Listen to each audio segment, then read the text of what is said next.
আজকে আমরা ত্রিকোণমিতির একটি খুবই সহজ একটি অঙ্ক করার চেষ্টা করব।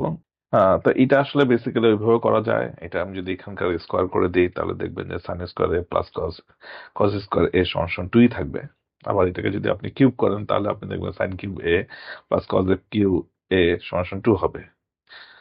ঠিক আছে, এইভাবে করা যায়। আর পাশাপাশি আপনি যদি এটাকে না করে আপনি সাইনের ভ্যালুটা নিয়ে তারপরে এখানে বসান তাহলে কিন্তু আপনি একইভাবে পাবেন। সেখানে দেওয়া আছে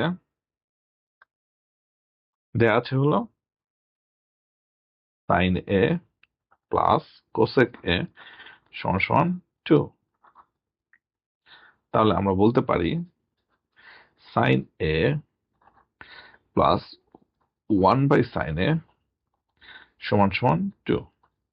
এটাকে সংক্ষেপে লেখা যায় সাইন স্কোয়ার এ প্লাস 1 সমান সমান 2 সাইন এ।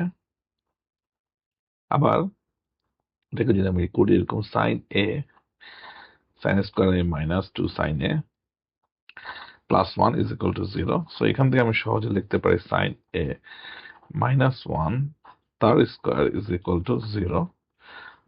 সো এখান থেকে লেখা যায় সাইন এ সমান সমান 1। ওকে, নাও আমাদের লেফট হ্যান্ড সাইডে কি বলেছে? লেফট হ্যান্ড সাইডে বলেছে হলো সাইন টু দি পাওয়ার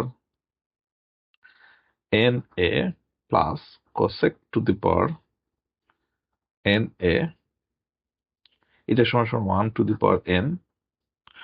আর এটাকে আমি লিখতে পারি sine N A, right? 1 to the power 1 কে আমি যত দিয়ে পাওয়ার করি না কেন এটা 1ই হয়, আর এটা 1/1। সো আমার অ্যান্সারটা কিন্তু 2। এটাই সমান সমান রাইট অ্যান্সার প্রমাণিত হয়ে গেল। সো বেসিক্যালি অঙ্কটা দেখতে যতটুকু কঠিন মনে হয় আসলে ইভেনচুয়ালি আপনি যদি করেন তাহলে এটা আসলে অতটা কঠিন না। ঠিক আছে, আজকে এই পর্যন্তই। সবাইকে অনেক অনেক ধন্যবাদ।